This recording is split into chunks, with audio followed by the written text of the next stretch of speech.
Imagine a highway with no speed limits, no cops, and everyone's just driving by sight alone. Yeah, Sounds a bit like the Wild West, right? it does, yeah. That's Class G airspace. You got it. It's the most uncontrolled airspace in the U.S. It is. So today we are diving deep into Class G airspace. What kind of information did you dig up for this deep dive? Well, you sent over some great stuff, Yeah. articles about how to even find Class G airspace, because it's not really on the map. Right. And then also FAA documentation on all the actual rules and regs. And then even some pilot forums where, Oh, cool. people are talking about their experiences flying in Class G. I like it.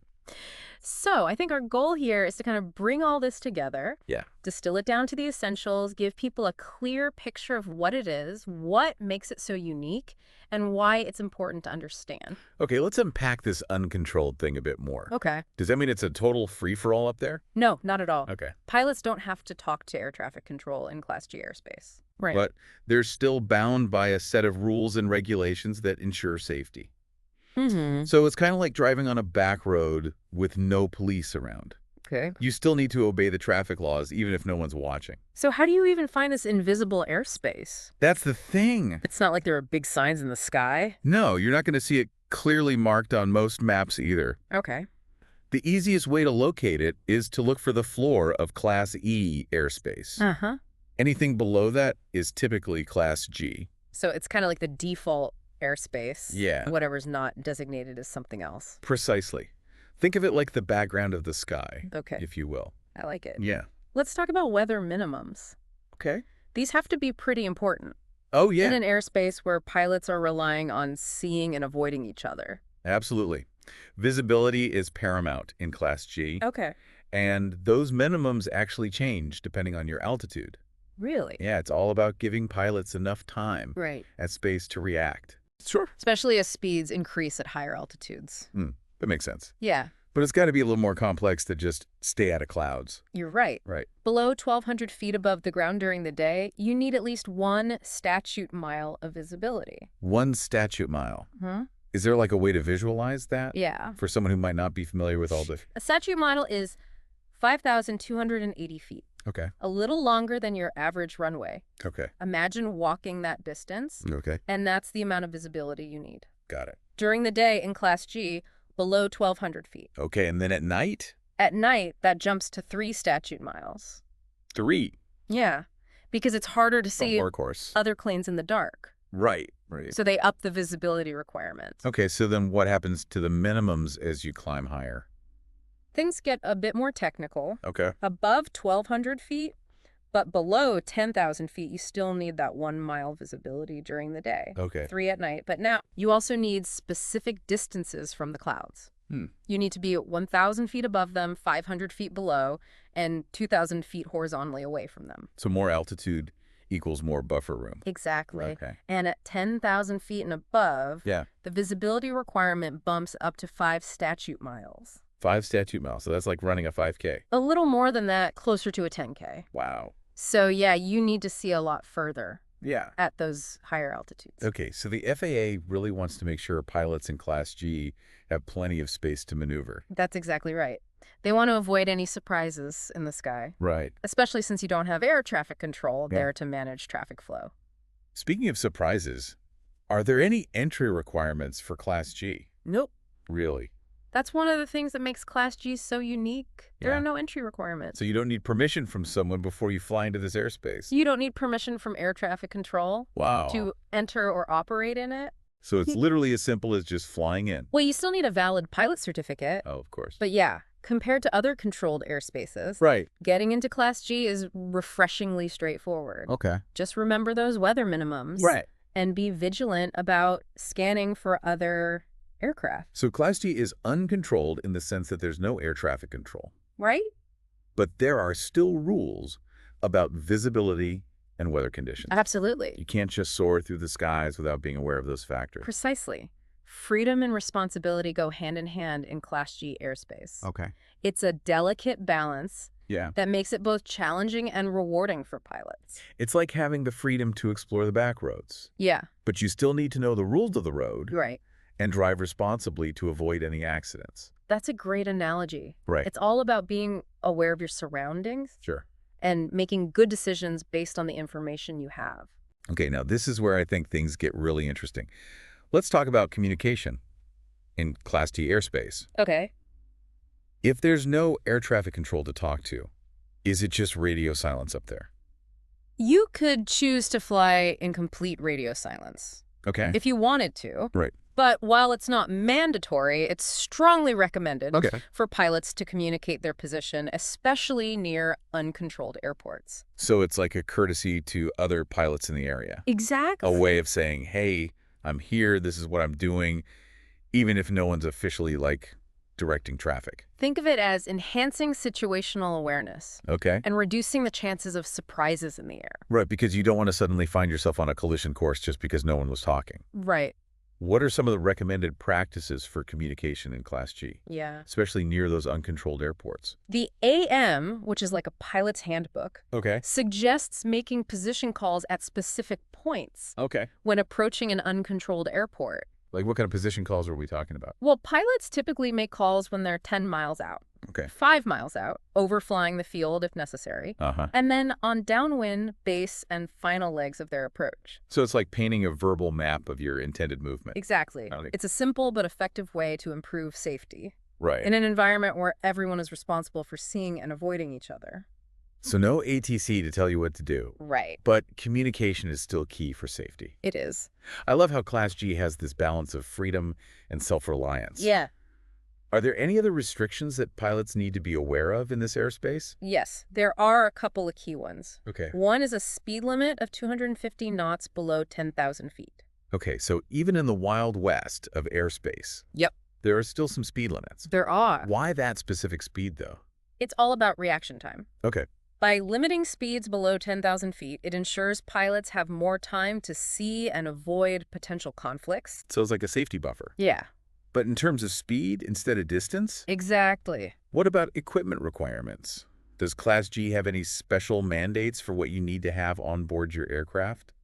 Below 10,000 feet, there aren't any specific equipment requirements. Okay. But above 10,000 feet, you'll need a Mode C transponder. Mode C transponder. Yes. That sounds pretty technical. It is a device Yeah. that transmits altitude information Okay. to air traffic control radar systems. It helps ATC track aircraft even in uncontrolled airspace. So even though you don't have to talk to ATC in Class G, Right. they can still see you on their radar if you're above 10,000 feet. Exactly. And you have this Mode C transponder. That's right. It's an added layer of safety, especially in those higher altitudes. Think of it like a digital license plate for your plane that lets ATC keep tabs on things. I love that. Yeah. So Class G might be the Wild West in terms of being uncontrolled, Uh-huh. but it's clearly not a lawless frontier. Yeah. There are weather minimums, speed limits, and even some equipment requirements, all working together to keep things safe. Exactly. It's a unique blend of freedom and responsibility Right. that requires pilots to be on top of their game. This is all so fascinating. Yeah. I'm realizing there's a lot more to Class G airspace than meets the eye. You're absolutely right. Yeah. And we've only just scratched the surface. Okay. There's so much more to explore about how pilots navigate this unique environment and how it fits into the larger picture of aviation safety. Well, I'm definitely ready to dive even deeper. Okay. Let's explore the role of pilot judgment and vigilance in Class G airspace. All right. It sounds like that's where the Wild West analogy really comes into play. It is. It's funny you should mention that Wild West analogy. Yeah. It really is apt because in Class G, pilots don't have the constant guidance Right. of air traffic control. Yeah. They're making their own decisions about altitude, Wow. routing, and especially traffic avoidance. So they're like pioneers forging their own path through the skies. Exactly. But with that freedom comes a lot of responsibility. Absolutely. They need to be constantly scanning for other aircraft, Sure. anticipating potential conflicts, and making sound decisions based on the information they have. So what kind of strategies do they use to maintain that awareness? Well, visual scanning is key. Pilots are trained to systematically scan the sky. Yeah. Looking for other aircraft, they also use their knowledge of common traffic patterns and radio frequencies Okay. to anticipate where other planes might be. So it's not just about looking out the window, it's about understanding the flow of traffic Right. and using all the available resources. Exactly. Now, what about that radio communication we were talking about? Yeah. How does that work in practice?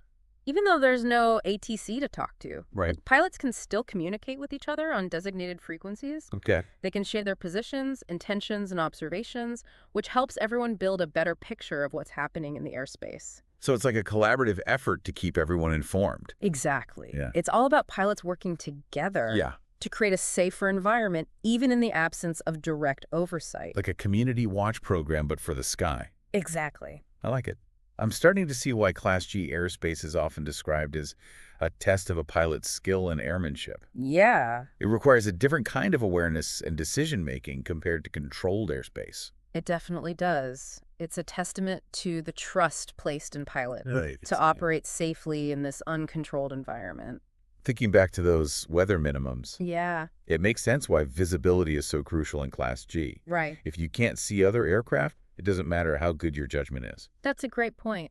The see and avoid principle is Yeah. fundamental to safe flight in Class G airspace. Yeah. Those weather minimums are designed to ensure that pilots have enough visual range Right. to spot potential conflicts Yeah. and take action to avoid them. Okay, so that brings us right back to the importance of pilot training Absolutely. and experience. Experience teaches pilots to anticipate potential hazards, Mm. interpret subtle cues, and make sound decisions under pressure. So it's not just about knowing the rules. It's about developing the judgment and skills to apply those rules Right. in a dynamic environment.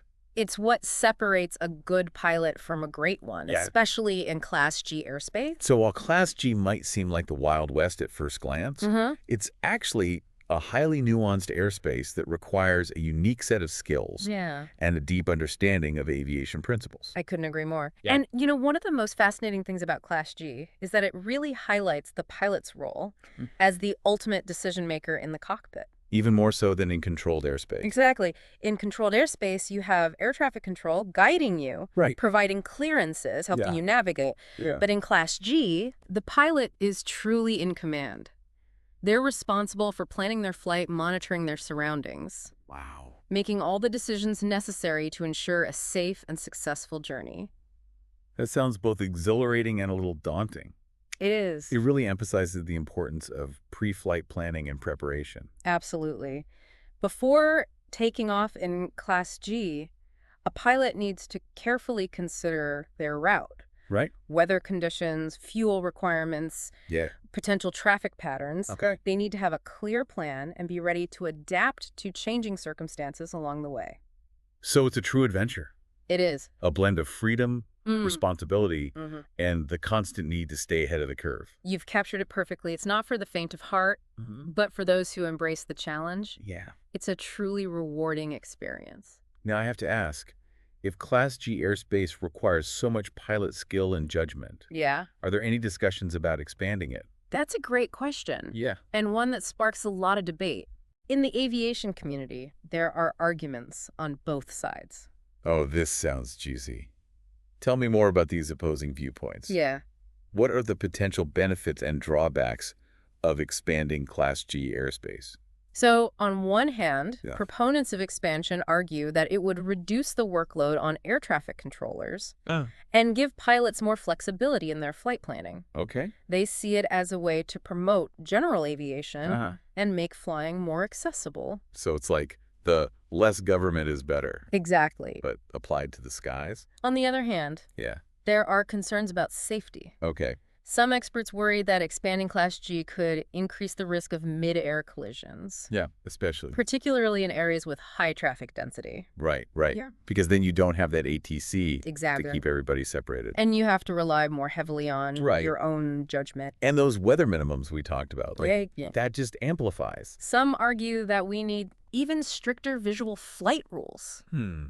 or advanced technology like collision avoidance systems Oh, to mitigate those risks. so it's that classic trade-off. It is Okay. freedom versus safety, Yeah. efficiency versus oversight. Yep. It's a complex issue with no easy answers. It sounds like it. And it's probably a debate that's just going to keep going. It is. Yeah. As aviation technology evolves Right. and airspace demands increase. Well, we've covered a lot of ground today. We have. Literally and figuratively. We explored what Class G Airspace is, how to find it, the rules and regulations that govern it, and even the philosophical debates surrounding its role in the aviation system. It's been a fascinating deep dive. It has? Exploring this often overlooked, Right. but incredibly important part of the aviation world. Absolutely. So as we wrap up here, Okay. is there one key takeaway Yeah. you want our listeners to remember about Class G Airspace? It's crucial to understand that Class J may seem like the Wild West of the skies, Right.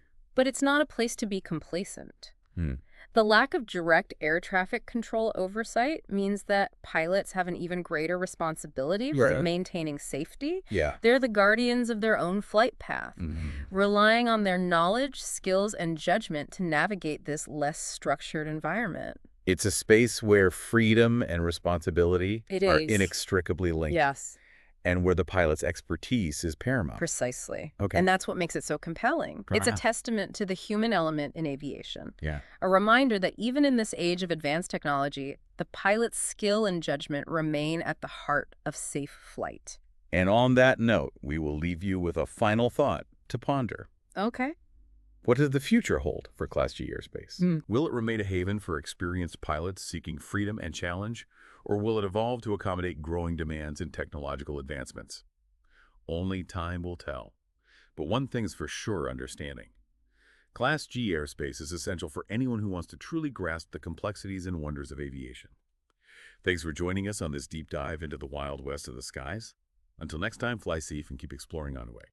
For a woman just like you to come my way.